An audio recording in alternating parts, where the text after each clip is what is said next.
ये है सशक्त प्रदेश और आप देख रहे हैं एसपी न्यूज 24, सच की आवाज सच के साथ।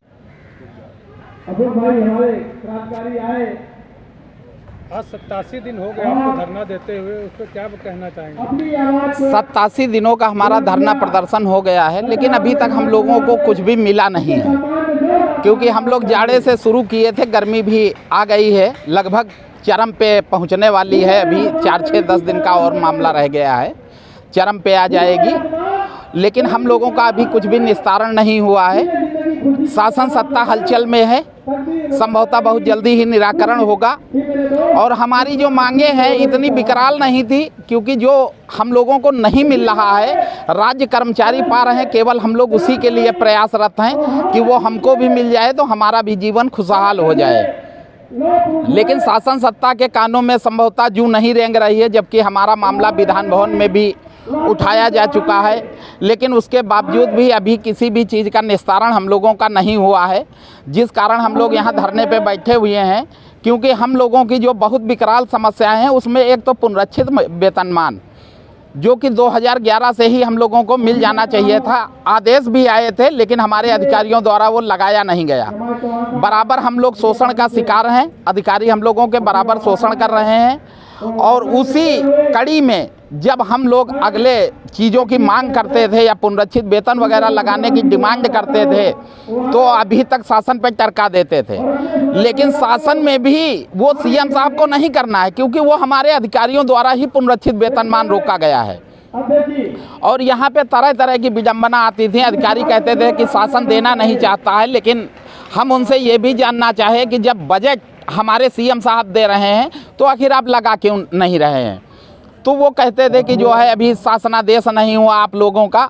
उसी शासनादेश के लिए हम लोग 18 तारीख से धरने पे बैठे हुए हैं। इससे पहले हम लोगों ने 2023 में वही 10 अगस्त को हम लोगों ने धरना किया था, जिसमें कि मंडलायुक्त महोदया के द्वारा हम लोगों को आश्वासन भी दिया गया था पूर्ण रूप से कि आप लोगों की समस्याएं विकराल नहीं है, आप लोगों का हो जाना चाहिए। आप लोग 13 साल हो गए हैं सेवा में, लेकिन पता नहीं क्यों नहीं दिए। तो वो कही थी कि जो उन्होंने आश्वासन दिया कि 15 दिनों के अंदर हम लगभग आपका सब निस्तारण करवा देंगे, जिसके उपरांत हम लोग 4 महीने का इंतजार करते रहे। लेकिन उसके बाद भी जब नहीं हो पाया, तब हम लोग 18 दिसंबर 23 से हड़ताल पे आए, बैठे हुए हैं यहाँ पे। कार्य करते हुए धरना प्रदर्शन हम लोगों का जारी है, जिसके दौरान हम लोगों का शोषण का कार्य भी बहुत ज़्यादा किया गया। 300-400 कर्मचारियों का वेतन रोका गया 2 महीने का। जिस अभी तो बीच में जो है धरना प्रदर्शन किया था लोक बंधु में, तो वहाँ पर उन्होंने कहा था कि मैं वेतन रिलीज करूँगा। दरअसल वेतन रिलीज करने की बात किए थे, लेकिन अभी तक रिलीज नहीं हुआ। लेकिन उन्होंने उनसे कल जो है हमारा प्रतिनिधि मंडल गया था मिलने के लिए, तो उनके द्वारा पुनः आश्वासन दिया गया कि होली के पहले पहले निर्गत कर दिया जाएगा। क्योंकि पिछली बार जो वादा किए थे वहाँ पे, तो वो किए थे कि फरवरी वेतन के साथ में आएगा, लेकिन वो वादा नहीं पूरा हुआ। अब वादा किया है कि जो है होली से पूर्व हम दे देंगे पैसा। लेकिन जो सस्पेंड वगैरह की जो कार्रवाई की गई, ट्रांसफ़र भी किए गए, हम अपेक्षा करते हैं कि तत्काल प्रभाव से हमारी मांगों को स्वीकृत करते हुए हमारे शासनादेश निर्गत कराएं। प्लस जो भी कार्रवाई की गई है हम लोगों पे, उसे तत्काल प्रभाव से वापस लीजिए, क्योंकि हम लोग गुनहगार नहीं। क्योंकि क्या अपना हक मांगना क्या गुनाह की श्रेणी में आता है? अगर गुनाह की श्रेणी में आता है तो हम वो गुनाह किए हैं, हम स्वीकार करते हैं, हमें दंडित किया जाना चाहिए। लेकिन ये दंड बहुत कम है, क्योंकि उसके लिए तो फांसी की सज़ा मुकर्रर होनी चाहिए, क्योंकि हम अपने हक के लिए लड़ रहे हैं।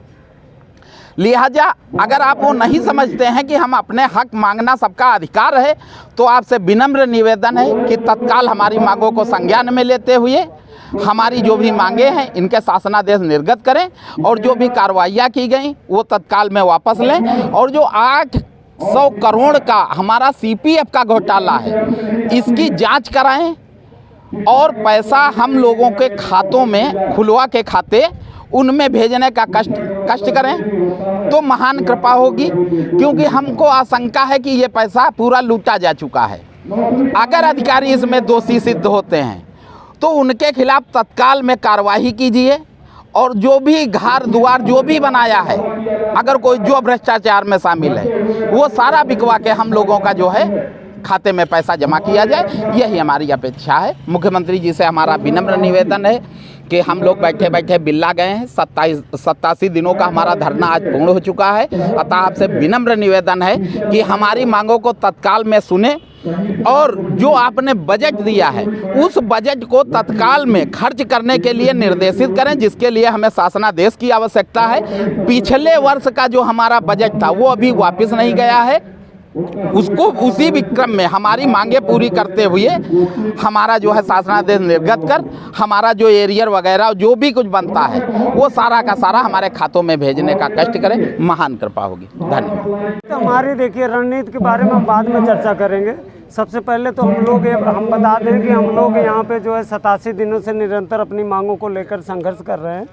पता नहीं क्या है, सरकार और शासन का उदासीन रवैया देखकर हम समस्त कर्मचारियों में उलझने सी हो रही है। अपने भविष्य को लेकर हम लोग बहुत ज़्यादा चिंतित हैं कि कहाँ हमसे गलतियाँ हो गई। हम लोगों को लगता है कि पूर्व में जो सरकार थी बसपा की, बहन कुमारी मायावती की सरकार थी, कहीं ना कहीं ने उन्होंने हमें जो है भोजन की थाली की व्यवस्था की।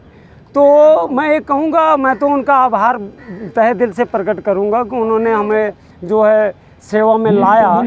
लेकिन जो वर्तमान सरकार है, अगर ये सोचती है कि हम बसपा शासन काल में अगर भर्ती किए गए हैं तो उन्होंने हमारी समस्याओं का निस्तारण क्यों नहीं किया, तो ये सरकार की और शासन की भूल है। इनकी सोच गलत है। इसलिए भी गलत है कि कर्मचारी किसी सरकार का नहीं होता, जिसकी सरकार होती है उसी का वो कर्मचारी होता है। और हम ये भी ध्यान आकर्षित कराने की कोशिश करेंगे कि हमारी सेवा नियमावली बनाई गई। सेवा नियमावली में स्पष्ट है कि जो भी व्यवस्थाएं होगी राज्य कर्मचारियों के लिए, वैसे ही हमारी सेवा नियमावली में भी ये लिख दिया गया साफ साफ कि इन कर्मचारियों को वही वेतन भत्ते दे होंगे जो राज्य कर्मचारियों को मिल रहा है। तो वो व्यवस्थाएं हम लोगों को अभी तक निरंतर 12 वर्षों से नहीं मिल रही है। अब 1300-1400 ग्रेड पे में हम लोग जो है नियुक्तियाँ हमारी हुई थी। अब ये पूरे प्रदेश की तो बात ही छोड़िए, पूरे भारतवर्ष में अब ये ग्रेड वेतनमान नहीं रहा। तो इसलिए हमारी मांग भी जायज़ है। और दूसरी चीज़, हमारे लिए जो है पूर्व की सरकार ने एक बोर्ड का गठन किया था कि कर्मचारी हित में यदि कोई अहम फैसले लिए जाएंगे तो वो बोर्ड की बैठक में निर्णय लिए जाएंगे। 12 वर्षों में निरंतर कम से कम कुछ नहीं तो 50 बोर्ड की बैठकें कराई गई। बैठक में अनुमोदन भी लिया गया और फाइलें जो है सरकार तक भेजी गई। सरकार ने अप्रूवल देते हुए समिति कर्मचारी हित में कई अहम निर्णय भी लिए। लेकिन जो उच्च स्तर पे अधिकारीगण बैठे हैं, जो शासन में बैठे हैं, जिन्हें शासनादेश निर्गत करना चाहिए, वो कुंडली मार के बैठे हैं। सही मायने में अगर देखा जाए तो जो शासन में बैठे सरकार की बात को नहीं सुन रहे हैं, सबसे बड़े दोषी तो वो हैं। सरकार से हम लोग यही उम्मीद और अपेक्षा अभी भी लगाए बैठे हैं कि सरकार संज्ञानित हो। हम समस्त कर्मचारियों की जो समस्याएं हैं, जो हमारा मौलिक अधिकार है, वो हमें दे दें। हम सरकार का तहे दिल से धन्यवाद करते हैं और सरकार के साथ हम पहले भी चले थे और आज भी चलने के लिए तैयार हैं और आगे भी चलते रहेंगे। आदित्य जी, लगभग 3 महीना होता चला आ रहा है आपके धरने का, और आगामी होली का त्यौहार भी आ रहा है। बाबा का बुलडोजर हर जो भ्रष्टाचार अधिकारी होता है उस पर चलता है, मगर 800 करोड़ के घोटाले की भ्रष्टाचार अधिकारी पर अभी तक बुलडोजर क्यों नहीं चला और आपकी अभी तक मांगे क्यों नहीं पूरी की जा रही? ज़्यादा मैं इसमें कुछ नहीं कहना चाहूँगा। देखिए, नीचे से लेकर के ऊपर तक के जो भ्रष्ट अधिकारी हैं, इनकी सबकी मिली भगत से जो है 800 करोड़ का घोटाला किया गया है। कहीं ना कहीं इसलिए जो है माननीय मुख्यमंत्री महोदय जी तक ये बात सही जानकारी पहुँचाई नहीं जा रही है, और जिसके लिए हम निरंतर प्रयासरत हैं। जिस दिन हमने जो कान योजना के तहत रणनीति बनाई है, माननीय मुख्यमंत्री महोदय जी के आवास जाएंगे और उनको पुनः अपना दर्द पीड़ा बताएंगे, जिससे हमारा ये 800 करोड़ का जो घोटाला हुआ है, इसमें जो भी दोषी अधिकारी हैं वो जेल की काल कोठरियों में नज़र आए और उनके आय से अधिक संपत्तियों की जांच हो। हम आय से अधिक संपत्ति की इसलिए जांच कर रहे हैं, कहीं ना कहीं ये 800 करोड़ के इस घोटाले से ही वो संपत्तियां बनाई गई हैं जिसमें माननीय मुख्यमंत्री महोदय जी का बुलडोजर चले। और जिस प्रकार से आप बता रहे हैं कि 3 महीने होने जा रहे हैं, तो 3 महीने 90 दिनों में नौकरी भी पक्की होती है। 3 महीने में नौकरी भी पक्की होती कि 90 दिन नौकरी कर लिया तो किसी के अंदर क्षमता नहीं कि वो फिर कर्मचारी को निकाल सके। तो मुझे भी ऐसा कुछ पूर्ण उम्मीद लग रही कि हमारे 90 दिन शायद पूर्ण होने पर ही जो है हम लोगों के शायद कोई शासनादेश निर्गत होने की संभावनाएं व्यक्त की जाती हैं। क्योंकि इस समय से देखा जाए तो आपके बहुत से साथी इस दुनिया स्वर्गवास भी हो गए, उन परिवारों के लिए क्या आपकी समिति द्वारा क्या आश्वासन दिया जा रहा है और लगातार उनके परिवार लड़ाई कैसी लड़ी जाए? समिति के द्वारा किसी भी प्रकार का आश्वासन नहीं, वो तो दर दर की ठोकरें खाने के लिए मजबूर हो रहे हैं। उनकी जीविकाएँ और परिवार के जो बच्चे हैं छोटे मासूम, उनकी शिक्षाएँ प्रभावित हो रही हैं, जिसके लिए हम लोगों के दिलों में जो दर्द है उनके दर्द को समझते हुए जो है हम लोगों ने यहाँ पर अपना संघर्ष कर रहे हैं। और संघर्ष भी हम लोग उसी पूर्ण विश्वास के साथ कर रहे हैं कि ये हमारी मांगें जो है पूरी होंगी और मांगों के साथ साथ जितनी भी कार्रवाइयाँ हुई वो भी सारी की सारी निरस्त की जाएंगी। आचार संहिता को देखते हुए हो सकता है आपके अधिकारी का तबादला भी हो सकता है, नया अधिकारी आए तो उसके लिए फिर नया आपने देखिए, तबादला होना और ये इससे हमारा कोई वास्ता नहीं है। हमारा वास्ता है सिर्फ हमारे शासनादेश निर्गत हो, जो भी आए उस कुर्सी पर उसको जो है हमारी मांगों पर शासनादेश निर्गत करे।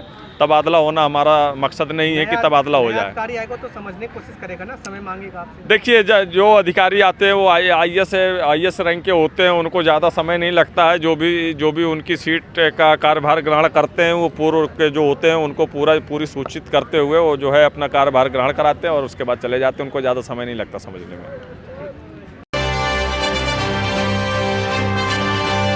ये है सशक्त प्रदेश और आप देख रहे हैं एसपी न्यूज 24, सच की आवाज सच के साथ।